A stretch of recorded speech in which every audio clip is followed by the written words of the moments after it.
Hey everyone, I'm working to hit 1,000 subscribers and I need your help to get there. If you enjoy this content, please hit that subscribe button right now.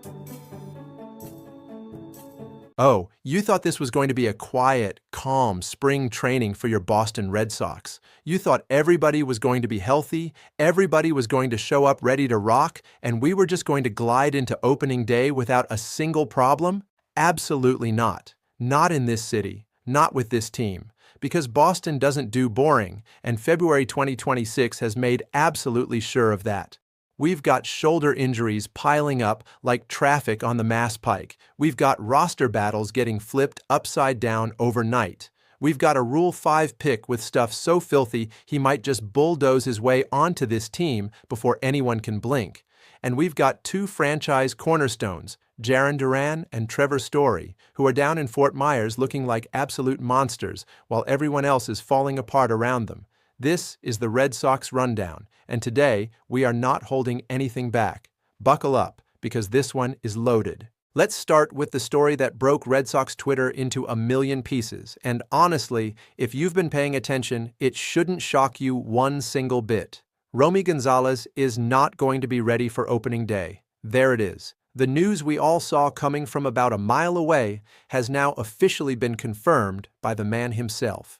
When asked point blank whether he'd be ready to suit up on March 26th in Cincinnati, Romy looked the cameras dead in the eye and said, and I quote, "Honestly, I don't think so. At this point, I think the ramp-up would be a little too quick, and it'd be a disservice to myself and to the team if I'm not ready to roll and have a good build-up." Now let that sink in for a second, because this isn't just a guy being cautious. This is a guy who just put together the best season of his entire career, slashing .205, .343, .243, absolutely murdering left-handed pitching to the tune of a Wonder 62 WRC+, telling the world he's not ready. He is not playing games here. He received a platelet-rich plasma injection in his left shoulder about 4 weeks ago. And while he says progress is being made and the range of motion is returning, there is still, in his own words, lingering discomfort. He won't even be re-evaluated by doctors for another 2 weeks.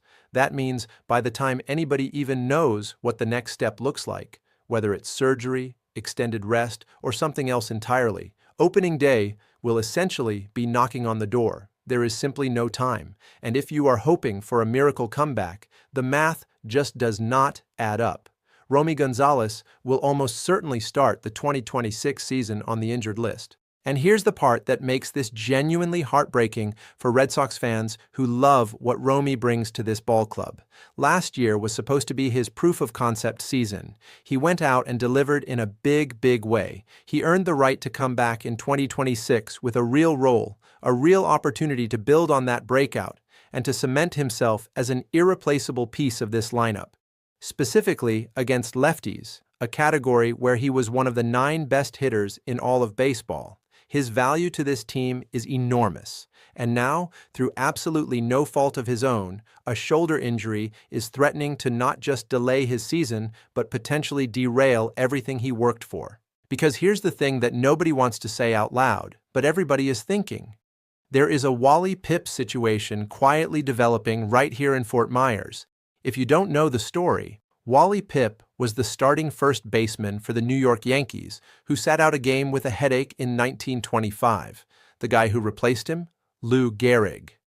Gehrig proceeded to play 2,130 consecutive games. Wally Pipp never got his spot back. History, ladies and gentlemen, has a very dark sense of humor. And the man walking into Romy Gonzalez's cleats right now, that's Andruw Monasterio. Monasterio came over from the Milwaukee Brewers in the Caleb Durbin trade, a deal that is aging better for the Red Sox with every single day that passes. The guy can play all over the infield. He hits left-handed pitching. He has pop. He has speed. He has versatility. Manager Alex Cora saw him for the first time down in camp, and his exact words were, "You see him from afar, but then you see him here, and it's like, oh shoot, he can move. He's versatile. He can hit lefties. He has some pop." That is your manager gushing about a player the organization just acquired. According to insider Chris Cotillo's revised roster projection, Monasterio currently has the inside track to the 26-man roster. He's already logged hits, including a home run, in Grapefruit League play. As of right now, Andruw Monasterio is the favorite to be Boston's opening day second baseman, and it's hard to argue with that. But now, because this Red Sox spring training apparently decided it needed to add even more drama, let's talk about Brendan Rodgers. Because if you thought one infield injury was enough chaos, the baseball gods looked down at Fenway South and said, "Hold my beer." On Wednesday, Rodgers was out there in the field making a play, dove for a ball at second base, reached for it in an awkward position, and came up immediately grabbing at his shoulder. And I will tell you, the second I saw the initial reports of a Red Sox infielder going down with a shoulder injury on a diving play, my mind went straight back to 2 years ago when Trevor Story dove in Anaheim, hurt his shoulder, and was essentially done for the year. That image is burned into the memory of every Red Sox fan, and nobody wants to relive it. Now, Rodgers clarified that he didn't hurt himself on the dive itself, but rather in the reach he made for the ball afterward. He described it as an awkward position. Initial tests, he said, were promising. He said he hoped to feel better when he woke up the next morning. But then the next morning came, and manager Alex Cora told reporters that Rodgers was still, in his words, pretty sore. An MRI was ordered. As of right now, the results of that MRI have not been publicly released. We are watching this situation very carefully, and the moment news drops on that front, you need to be following the channel's social media because that is where the update will land first. Here is what makes the Rodgers injury so particularly frustrating. The man has been having himself a genuinely excellent spring training. He has hit the ball well. He has played solid defense. He has done exactly what you need to do to make a compelling argument to make the opening day roster. Coutillo's projection has Rodgers among a group of players, alongside Monasterio and utility man Nate Eaton, who are competing for the final infield utility spots. And Nate Eaton, by the way, deserves a mention here too, because he has put together a quietly impressive camp and is very much in this competition.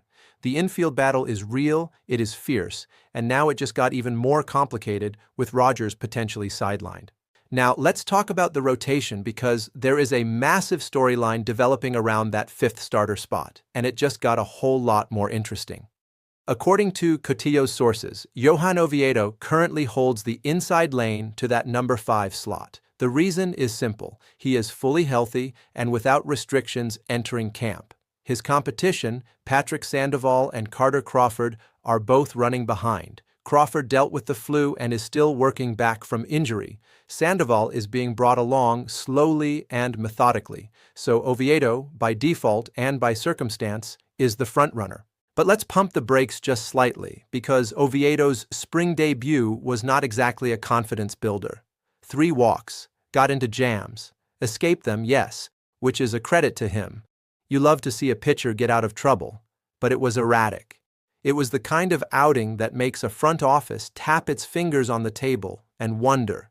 And Coutillo was very clear. If performances like that Wednesday outing continue, the Red Sox will look elsewhere. And elsewhere has a name. 2 names, actually. Connolly Early and Peyton Tolley. Tolley had himself an outright rough outing on Thursday. 2 earned runs, hit several batters, looked erratic across the board. Not ideal for a guy competing for a rotation spot, and not ideal even from a bullpen perspective because if September rolls around and you need Tolley in a high-leverage postseason situation, you need to know he can command the zone. Thursday was not that. 1 bad outing is not a trend. We should not overreact, but we should watch closely. Connolly Early, on the other hand, is a name that is quietly generating some real buzz. Coutillo listed both Early and Tolley as having a puncher's chance to make the opening day roster, though he projects both to start the year in AAA. But Early's early spring appearances have looked controlled, sharp, and encouraging. If he keeps pitching at this level and keeps doing it consistently, there is a genuine conversation to be had about whether the Red Sox can justify sending him down. This is your surprise roster addition pick right here. Write it down. Connolly Early. If he keeps dealing, he forces the organization's hand. And then there's Ryan Watson. Oh, Ryan Watson. Now, here is a name that may not be on your radar yet, but Coutinho's piece laid it out in a way that should absolutely get your attention. Watson was acquired in the Rule 5 draft. He's got big stuff. He's got everything the Red Sox look for in a pitcher. And here is the critical part. Because he was a Rule 5 pick, he is already on the 40-man roster. The Red Sox are obligated to keep him on the active 26-man roster all year, or offer him back to his original club. That means Watson is going to be given every possible chance to make this team, because the alternative is giving him up for nothing. When Ryan Watson takes the mound during spring training, every single outing matters. He has already been posting solid numbers. Coutinho has him on the opening day roster as a right-handed bullpen piece. This is a huge name to watch over the next month. And now, the part of the show where we breathe. Because amid all the chaos, all the injuries, all the roster drama, the actual baseball being played down in Fort Myers has been something to behold. Let's talk about Jarren Duran first, because this man is on a mission. 2 for 3 on Wednesday. 2 for 3 on Thursday. He is locked in, he is dialed in, he looks like a man with something to prove after a 2025 season that, while not bad by any stretch, was a clear step back from the all-star MVP caliber performance he put up in 2024. Nobody is expecting him to be an 8-WAR player again. That kind of season is lightning in a bottle. But what you are seeing right now suggests a bounce back is very much in the cards. He'll be heading off to the World Baseball Classic with Team Mexico soon, which means his spring reps with the Red Sox are going to be limited going forward. That makes every at-bat he takes in Fort Myers that much more meaningful. And what we've seen so far is enormously encouraging. Trevor Story. Where do we even begin with Trevor Story? Because this man spent the better part of 2 years being the walking embodiment of injury-prone fragility, and right now, in February 2026, he is out there going 2 for 3 with 2 RBIs, and he looks completely healthy. He looks explosive. He looks comfortable. He is not going to the World Baseball Classic, which means he will be in camp all spring, which means every day we get to watch him and take notes.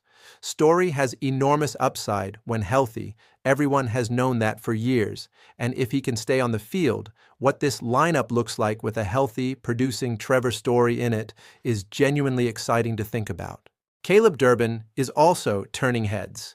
1 for 2 with 2 RBIs on Thursday, and he made a highlight reel defensive play at second base that had people jumping out of their seats. This kid is going to be a fan favorite. Mark those words.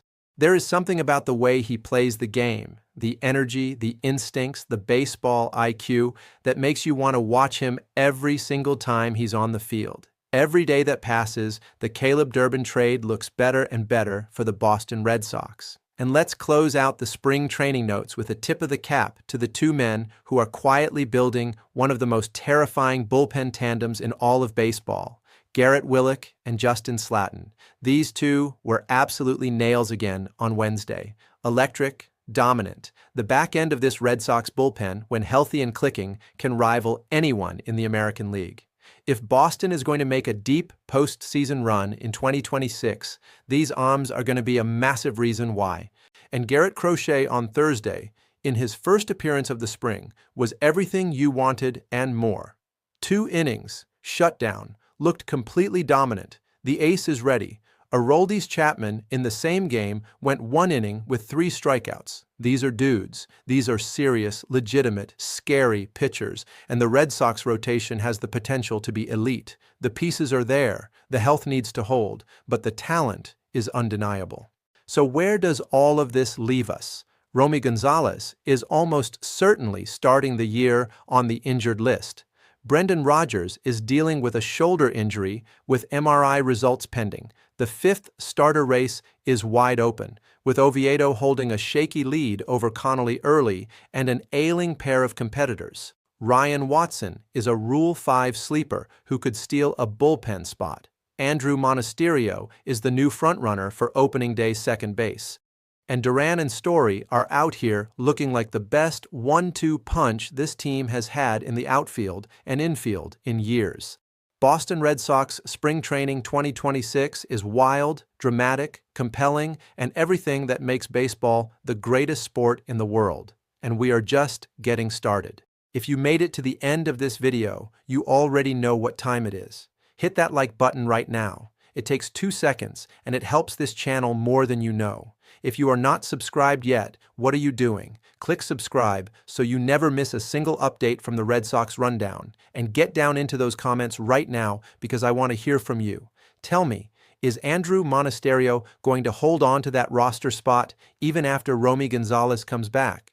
Does Brendan Rodgers have a legitimate shot to make the 26-man opening day roster? And who is your surprise roster addition pick? Mine is Connolly Early. Drop yours below. Let's debate it. That's what this community is for. Until next time, everybody, go Sox.